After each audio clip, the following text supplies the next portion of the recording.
Sa kalagitnaan nga po mga idol ng drama ni Mikey Williams sa Talk and Text ay may lumabas nga pong balita na posibleng kunin siya at agawin ng SMC team. Siya naman ang ating unang aalamin na susundan ko na rin ang balitang last chance na nga po ng tandem ni Kawhi Leonard at Paul George na magkampiyon sa Los Angeles Clippers at ang lumabas na usap-usapang trade scenario ngayon ni Klay Thompson sa Los Angeles Lakers. Kaya mga idol, tara!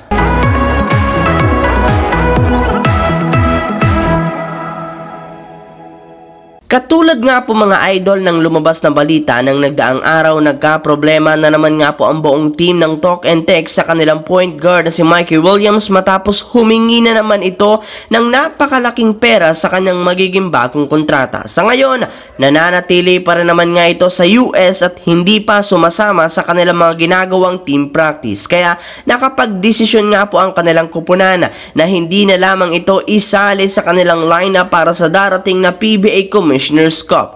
Ayon nga po sa naging pahayag ng PBA chairman na si Ricky Vargas, ayaw para naman nga po ni Williams na bumalik sa Pinas since hindi nga siya binibigyan ng Talk and Text ng maximum contract, kaya wala nga po sila ditong magagawa pa. Pero sa kabila nga po mga idol ng problema na kinakasangkutan ngayon ni Mikey Williams, may lumabas na rin naman nga pong balita ngayong araw na posible nga itong agawin at kunin na usap-usapan ng mga fans sa kahit anumang kupunan ng SMC Group. Yes mga idol, ayon nga po sa ilang mga fans, kung inyo nga pong mapapansin, lahat nga po ng mga players na nagka-problema sa kanilang kontrata katulad ni na Maverick Anhamisi, Jerick Teng, kinuha ng Barangay Ginebra at San Miguel Beermen. Kaya asahan na nga po na susundan na rin naman nilang kukunin ay si Mikey Williams na malapit ng maging unrestricted free agent. Samantala, pumunta naman tayo sa ating sunod na pag-uusapan sa balitang last chance na nga po ng tandem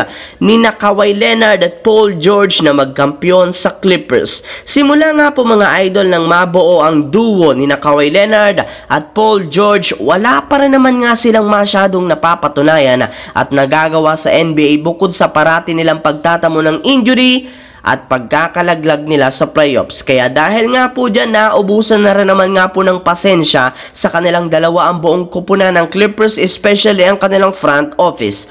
Nasasawa na rin naman nga po ang kanilang organisasyon sa paulit-ulit na nangyayari sa kanilang kupunan. Kaya kung sakasakali man nga po na mabigo na naman ngayon ang tandem ni Paul George at Kawhi Leonard, expected na nga na bubuwagin na nila ito sa lalong madaling panahon. Yes mga idol, nangangamoy na nga na meron lamang isang matitira na patunayan ang kanyang sarili at ang kanilang tandem, dahil kung hindi, magkakawatak-watak na nga sila. Habang dumiretso naman tayo sa ating huling storya sa lumabas na trade scenario ni Klay Thompson sa Los Angeles Lakers. Naibalita ko nga po sa inyo, isa nga ang Lakers sa mga nabanggit na posible nga pong kumuha at sunod na paglaruan ni Klay Thompson kung sakasakali mang umalis siya sa Warriors. Aminado na rin naman ito na matagal na nga niyang gustong makapaglaro sa Lakers na siyang kupunan ng kanyang ama na si Michael Thompson. Pero ang tanong ngayon, paano naman nga ba kaya makukuha ng Lakers ang isang Klay Thompson?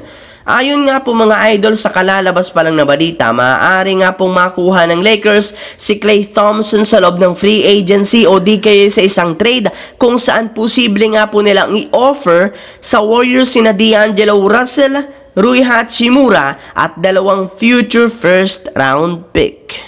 Ang videong ito mga idol ay hatid sa inyo ng Aurora Game, isang play-to-earn mobile app na kung saan pwede kang kumita habang nag-e-enjoy ka. Maraming mga games dito mga idol, gaya ng Color Game na alam kong siguradong mananalo kayo, Dragon vs Tiger na simple lang pipili ka lang kung Dragon ba o Tiger ang mananalo. Meron ding Toss a Coin na alam kong alam nyo na at marami pang iba. Sobrang dali lang mag-register, gamit lang ang iyong mobile number, hintayin ang verification code at gumawa ng password. Madali lang din mag-cash in at pag panalo, cash out agad gamit ang iyong GCash account. Kaya ano pang hinihintay nyo mga idol? Mag-download na at manalo. Nasa comment section ang link para makapagsimula na kayo. So yun lamang mga idol, ang ating bagong video na ating pinag-usapan ngayon dito sa aking YouTube channel. Once again, This is your J-Zone TV. Don't forget to subscribe at syempre pindutin ang notification bell sa akin channel para lagi kayo maging updated sa mga videos na pinapalabas ko. I-follow nyo na, bisitahin at ilike ang ating Facebook page, J-Zone TV. Maraming salamat mga idol.